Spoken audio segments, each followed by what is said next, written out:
I changed my relationship with my spending in 2020, and ever since, I was able to quit my means to an end job for a more meaningful part time role in higher education while building an online personal brand.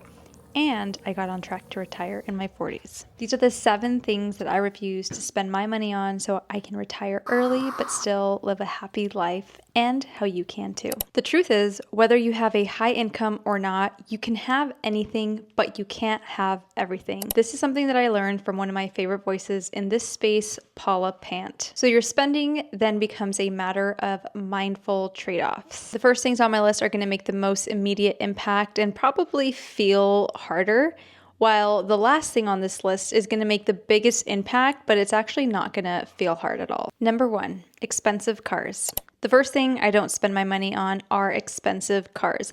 Not necessarily just new cars, but expensive cars once you factor in the price tag, insurance, maintenance, and fuel. I used to drive a 2003 Grand Jeep Cherokee in high school, and I had it for several years until I realized how much money I was spending on gas. I was spending about $300 a month on gas, and I was only making like $10,000 to $30,000 a year at this time while I was going to college. So in 2013, when I declared my major, I decided to sell that car. I ended up getting a full inspection on it and sold it for $500 just because everything went wrong with it. And I decided to look for something that would get me from point A to point B reliably with a smaller price tag. And the way that I was looking at this downgrade was to buy myself a car that would eventually pay itself off in just gas savings alone. So that's what I did.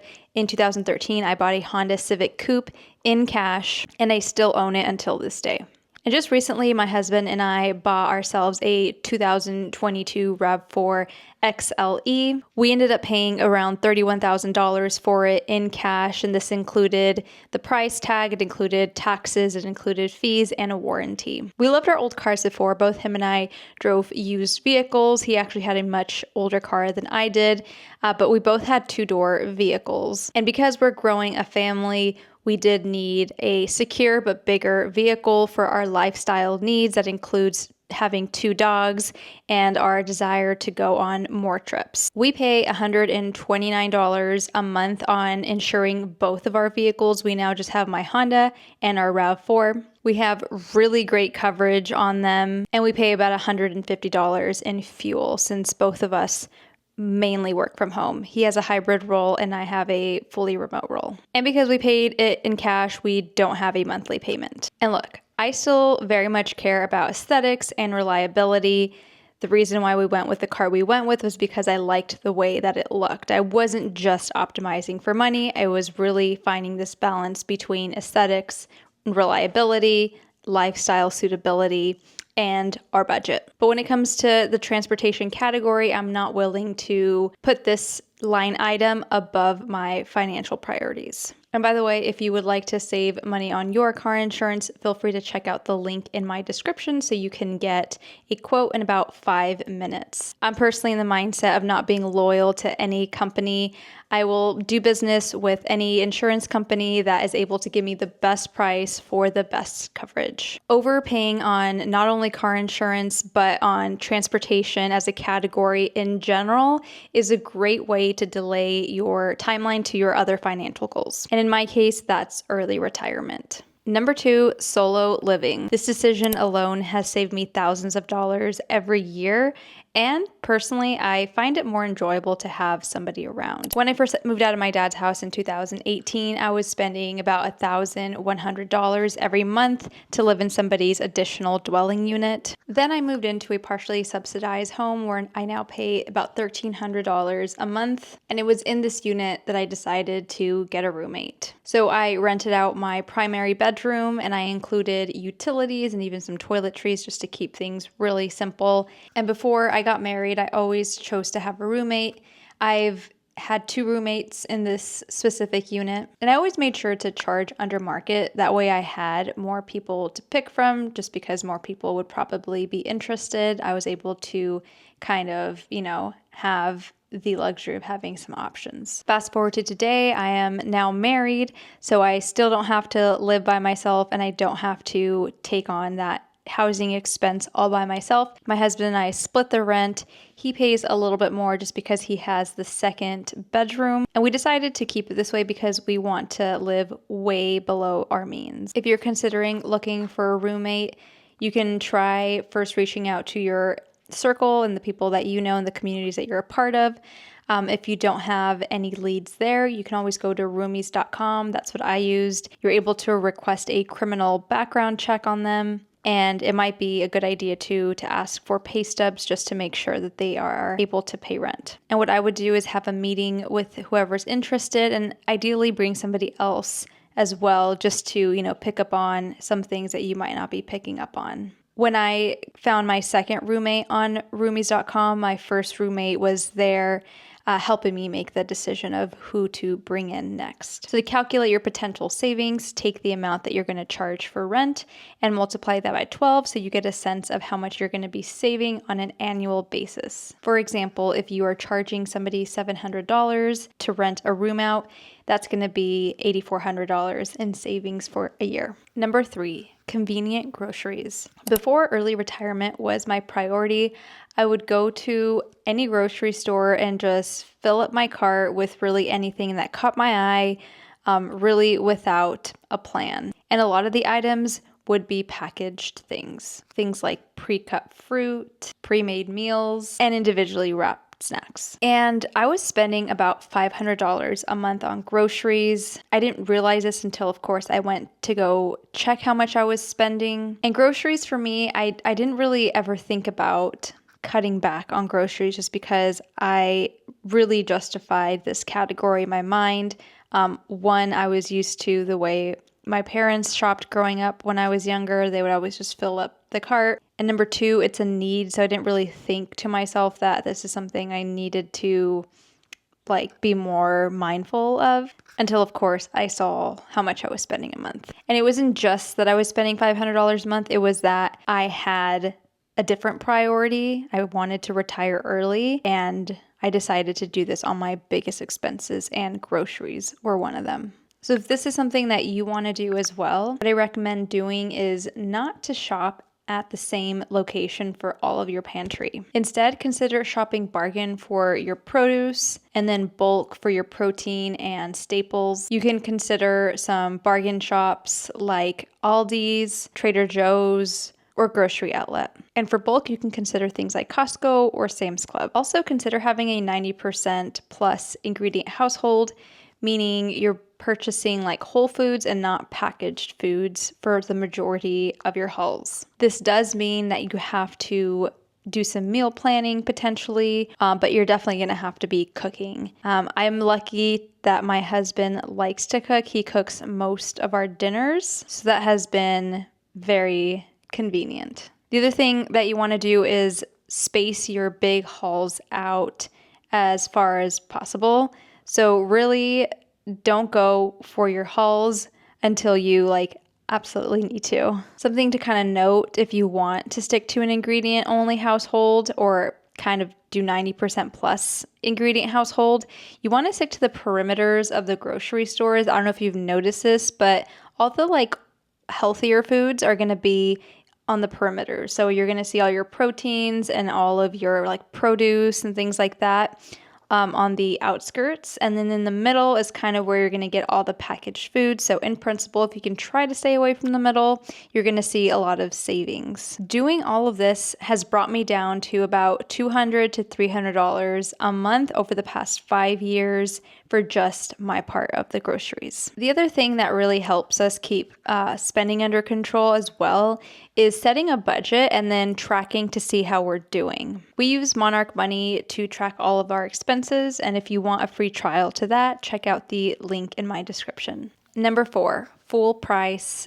travel. I love to travel the world, and now I get to do this for cheaper because of credit card points. At the end of 2022, my husband and I took a trip to Italy, and we actually got a free 5-night stay at a beautiful luxury boutique hotel right next to the Colosseum. Literally, we could step outside of our hotel and see the Colosseum down this historic cobblestone alley. The room was really spacious and the service was really, really good. They brought us a custom order of espresso alongside a continental breakfast every single morning, and we got to stay there for 5 nights. This ended up being a very special trip for us. My husband actually ended up proposing, and then the next year in 2023 we got married, and again we used our credit card points. We got 2 nights at a luxury resort here in Big Sur called Alila Ventana, and that's where we decided to get married during this trip.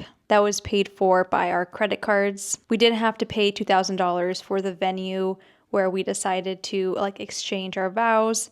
And this was an elopement as well. So this wasn't a full-on wedding or anything like that.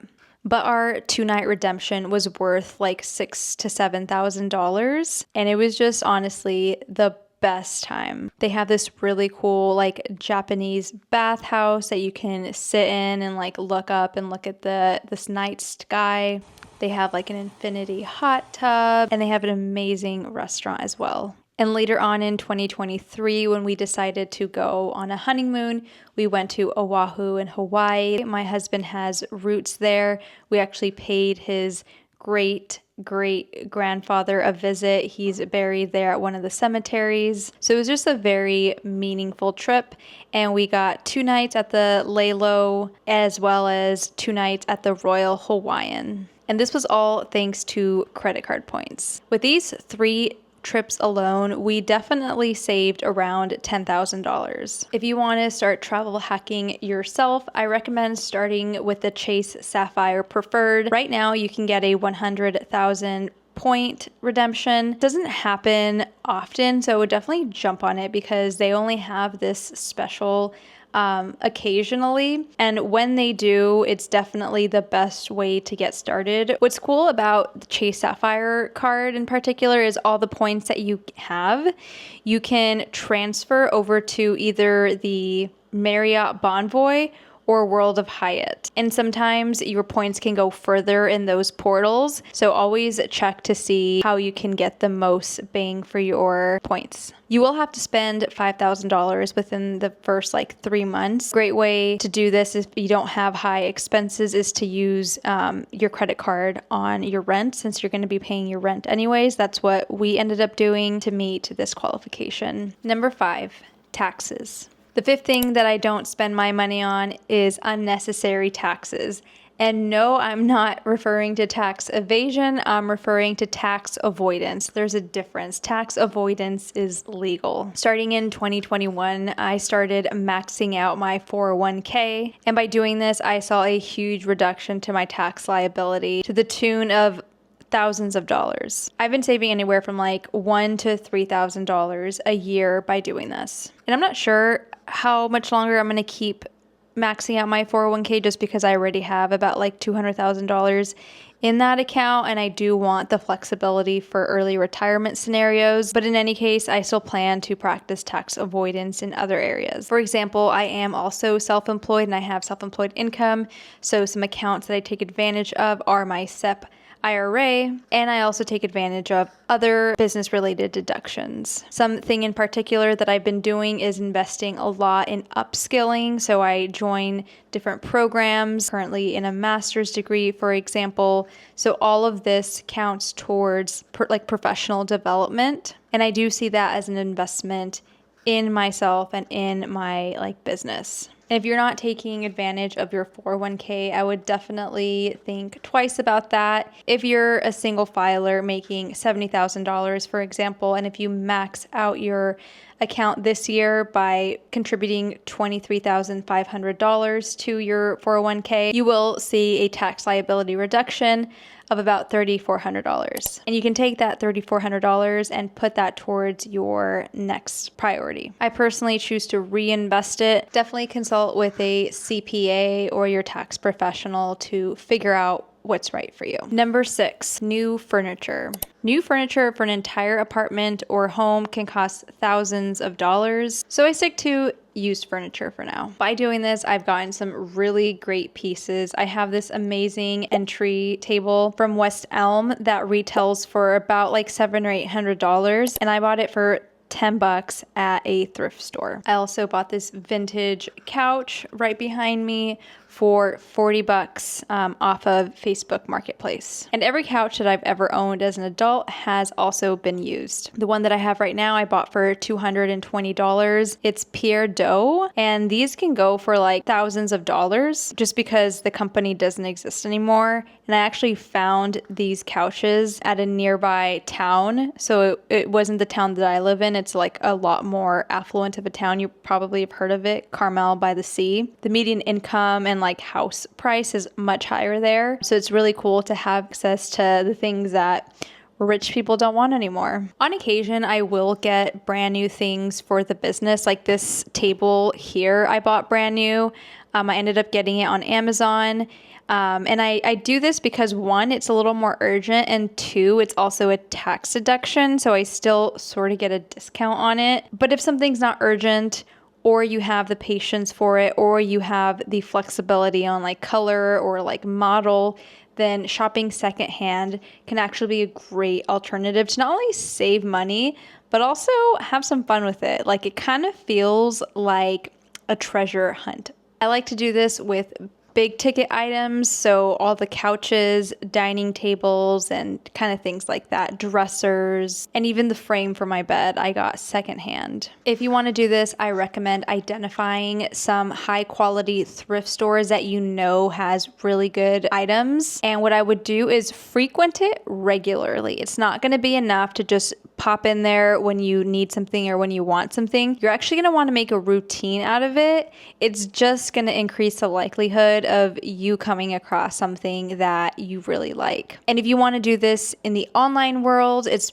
probably going to be way less disruptive. So what I would do is set an alert on Facebook Marketplace for your specific criteria and a reasonable radius to you, or even in a different town nearby. And when that item gets posted on Facebook Marketplace, you'll get a notification for it, and you'll be able to jump on that as soon as you can. On Facebook Marketplace, things move really quick, so you kind of have to be on top of it. You're going to want to, as soon as you see that it goes up, make an appointment to go see it. And again, this is a great way to collect really unique and high value items for way cheaper. And they're going to last you a lot longer. And like I said, it's going to feel like a treasure hunt. Number 7, financial advisor fees. I was chatting with someone recently and I asked her how much she pays for financial advisor, and her response was nothing, that she doesn't pay for the financial advisor. And this is a totally reasonable thing to assume, because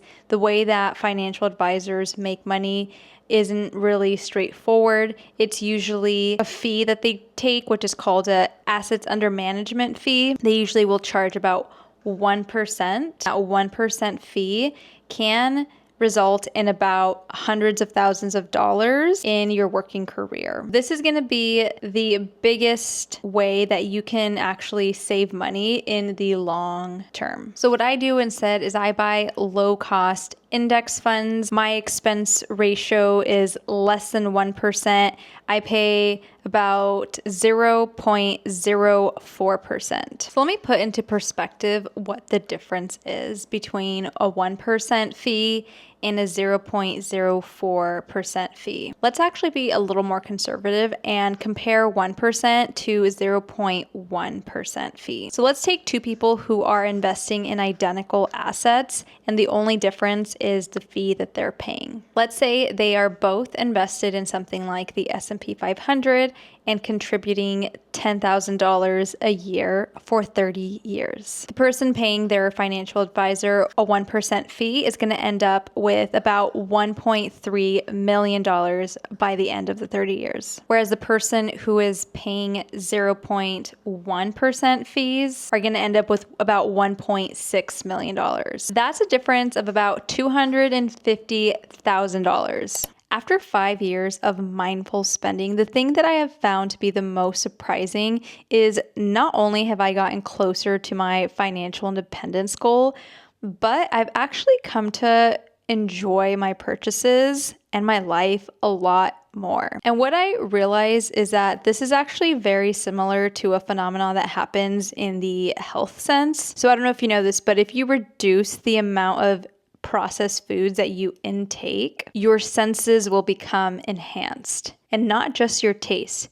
Your smell improves, the textures become more interesting, and overall, you have a more vivid and a nuanced appreciation for the natural foods that you're consuming. You even become more satisfied and sort of in tune with your hunger cues. The same thing happens with spending. The more mindful and intentional you are with your purchases, the more you can actually enjoy them. And this is honestly super cool and something that I have witnessed. Most things that I buy, I actually enjoy beyond the day that I buy them. And of course, I'm not perfect. I still give in to impulse purchases sometimes, but it remains true that I just don't value those purchases as much as my more mindful spending. These 7 shifts are more than just saving money and spending less. They're more about reconstructing my relationship with spending, value, as well as freedom. By optimizing for transportation, I was able to save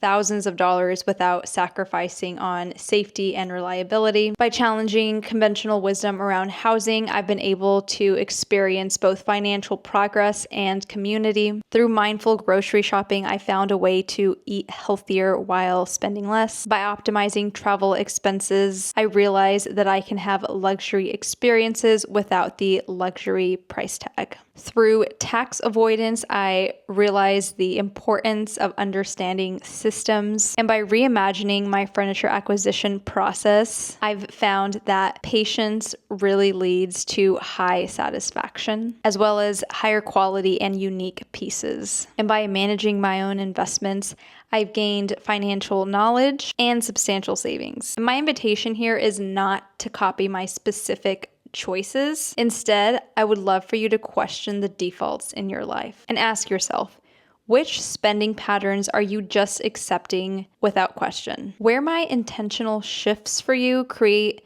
not just financial abundance, but a richer, more meaningful daily life. And remember, mindful spending is not just about saying no to everything.